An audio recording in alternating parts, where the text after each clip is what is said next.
I'm going to start today's video off with a phrase, a very popular phrase in the photography community. It's one that you've probably heard several times before here on YouTube.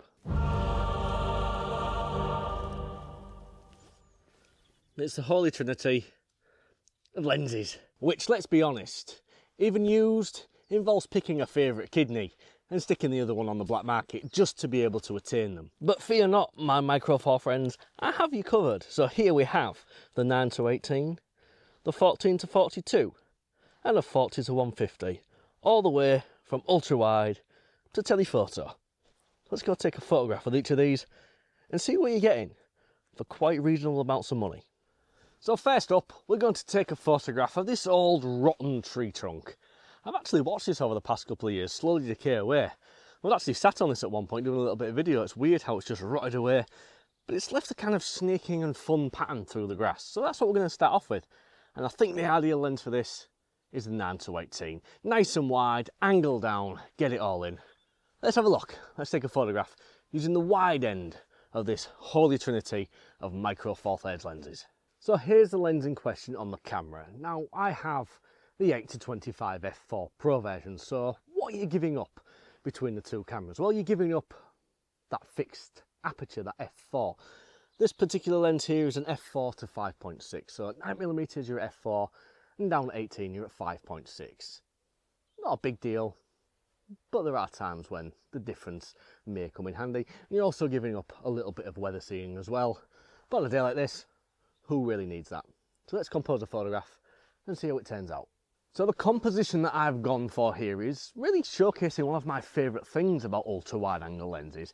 It's the ability to get nice and close, angle down, and really get a lot of stuff in there that you wouldn't really be able to do with the sort of standard zoom lens. So I've got the old tree trunk curving round from the bottom right of the frame, leading up to the stump in the top right of the frame, and we're just going to see how it turns out. It's surrounded by a lot of green grass. It's a minimalistic, there's not a lot going on sort of photo, but it looks really fun. So we're down at a 40th of a second, f4.7, which is a funny sort of aperture, but that's one of these things you get with these variable aperture lenses, is sometimes you get apertures that you wouldn't really normally come across. And we're also at ISO 400, it's getting on in the day now, the light's kind of fading, so I've just opted to bump up the ISO a little bit just to keep shutter speeds somewhere quite reasonable. So we'll go ahead, using a trusty 2-second timer, and here's the first photograph.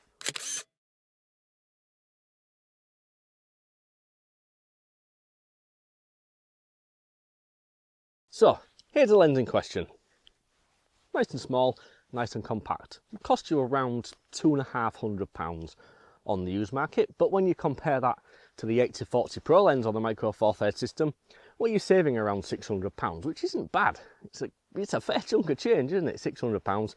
It's a fairly capable little lens. It's just took a really quite nice photograph of a fallen tree trunk back there. So you don't have to go out and spend an awful lot of money if you don't have the budget to get some wide angle shots. There's a nice little lens here that does it for you. So let's move up now through the zoom range and we'll have a look at the 14-42.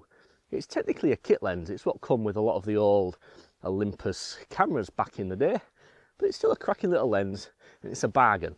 So let's throw that out and see what a little bit more reach is going to get you. So here's the middle of the three lenses. It's your standard zoom kind of lens. It's the 14-42, so it's a 28-84 full frame equivalent. It's a nice all-rounder, isn't it? It's a sort of wide and sort of telephoto, but it's not too much of either, which is giving me a nice focal length at 18mm marked on the back of the camera, just to get a tree filling the frame, but we're kind of umbrellaing a smaller, very similar tree in the background. So it's wide enough to get all of that in, but it's not too wide where it becomes a distraction, and it's not too zoomed in where you're getting nothing that you want. So let me bring you around here, I'll show you this photograph, and we'll just see how this one turns out using a slightly longer focal length. So here, this is the tree in question. So I'm able to fill the complete frame with this from trunk to canopy, but we're just umbrellaing. I don't know if you can see in the background there, I really wanted to include this one in the photograph. There is a very small but very similar looking tree, and I just kind of thought it'd be fun just to have the smaller tree sort of umbrellaed underneath the big tree as if it's putting its arm around it. Sounds a bit sad, but that's how I saw it in my head, so that's how I'm going with it, I'm rolling with it. So we are at f5.6, a 1/50th of a second, an ISO 400 again. You see, we're getting on in the day still, and well, there's not a right lot of light there, so let's go ahead, let's take this photograph. So I'm going to focus on the tree trunk, nice and easy, 2-second timer. Here we go. Here's the image.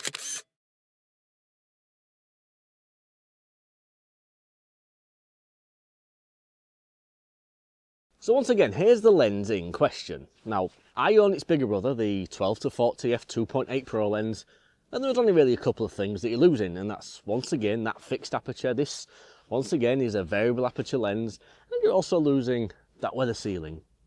But again, do I really need the weather sealing on a dry day? I'll leave that up to you, but it's just one of those things to bear in mind. If you don't have the budget to go out and buy the Canon L series lens, the Nikon, whatever Nikon series lenses are, or the OM System Pro lenses, there are alternatives available. And like I say, all of these Holy Trinity videos you see out of there, you can always find alternatives. You don't always have to break the bank to take some photographs, like we're doing tonight. So I guess that just leaves one more lens, and in the Holy Trinity of lenses, it tends to be a 70-200mm f2.8. Well, here is the 40-150.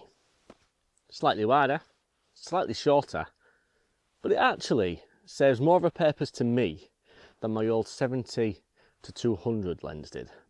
Let me explain my thoughts on why. So once again, we are in the realms of variable apertures. f4 to 5.6. Totally usable for the kind of photography that I like to do.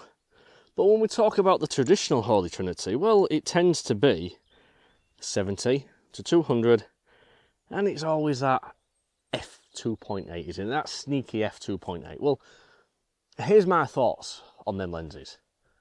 70-200, great focal range, absolutely fantastic. Great for them shots where you just can't quite get close enough and you need a little bit of extra reach. But the 2.8 to me, and the price, it tends to be where it falls down a little bit in my opinion. 200mm, it's too short for wildlife photography. You need 300 at a push, 400 is better. 70mm, a little bit too wide for portrait photography. Again, 85mm to me is a portrait lens. So 70-200 f2.8s, they never really interested me. They always seem like a bit of a strange combination. It's not quite the best of anything, is it? It's just, well, it exists for the sake of existing. Whereas this, 80-300 equivalent, variable aperture, doesn't cost the earth, cost me £88 used, happy days, plenty sharp enough. But there is one exception to my dislike of that kind of lens, and it's the only lens of these trios that I don't have the Pro version of, and it irritates me. I can't quite afford it yet, but we're going to get there. It's on the radar. The 40-150 f2.8 Pro. Because of the crop factor on this lens, it just about, in my opinion, creeps its little way into being a half-decent wildlife photography lens. You know, a little bit of bedding, 300mm, f2.8. Close enough, fast enough, but I digress. So, I've zoomed in because there is a group of trees over the yonder that I can't be bothered to walk across to, and ironically, and as it happens, or whichever one of those phrases is the correct one, they are the only trees around here that have any kind of, well, colour in them. It's a very dead woodland still, pushing on towards mid-April, so I kind of thought, just the contrast of a little bit of colour against an otherwise dead scene, just bring a little bit of cheer and a little bit of joy to an otherwise very grey day. But let's have a look. We're nice and zoomed in, using the final lens on this Holy Trinity of affordable Micro Four Thirds stuff.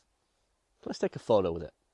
So you should just be able to make out the subject of this photo. Just off in the distance, there's a tall tree, a little bit of greenery, and there's a little bush either side of it, just adding a little bit of a splash of colour against, like I say, what is essentially a very dead scene. So I am at, I believe, oh no, we're not, we're roughly, I would call that 125mm, a 1/25th of a second, f5.6, and again, ISO 400. I'm just going to touch on the tree, and take a photograph. So here it is.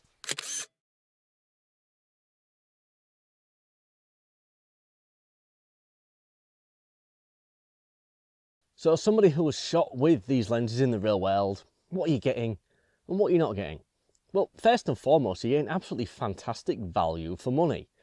All three of these lenses here can be picked up for less than the cost of one single pro grade lens.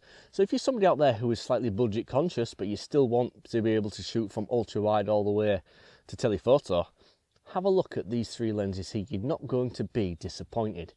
Fair enough, you're losing weather sealing, but that's not all that important if you're not somebody out there who likes to shoot in rain showers, maybe shoot by the coast or in desert environments. You're losing fixed apertures, but again, landscape photography, you don't really need a fixed aperture. If you're out shooting at night doing astrophotography, maybe these lenses are not for you. But if you're out in the mountains, in the woods, at the coast, any time of the day, again, variable apertures, they're not all that bad. That's the word I was looking for. Bad. Sharpness, you're losing some. I will admit they're not as sharp as their pro-grade counterparts, but let's be honest, the only person that has seen these lenses and the images one-to-one is you, the photographer. You're the only person that has to really care. Well, I hope you enjoyed the video, and I hope you enjoyed being shown there is an alternative to going out there and spending an absolute arm and a leg on photography gear, because there are alternatives and they're not all that bad. So thank you very much for watching today's video. I do hope you found it informative, and I hope I've maybe planted a seed in there that you can go out and buy some reasonably priced camera equipment and really just go out there and have some fun and take some nice photographs.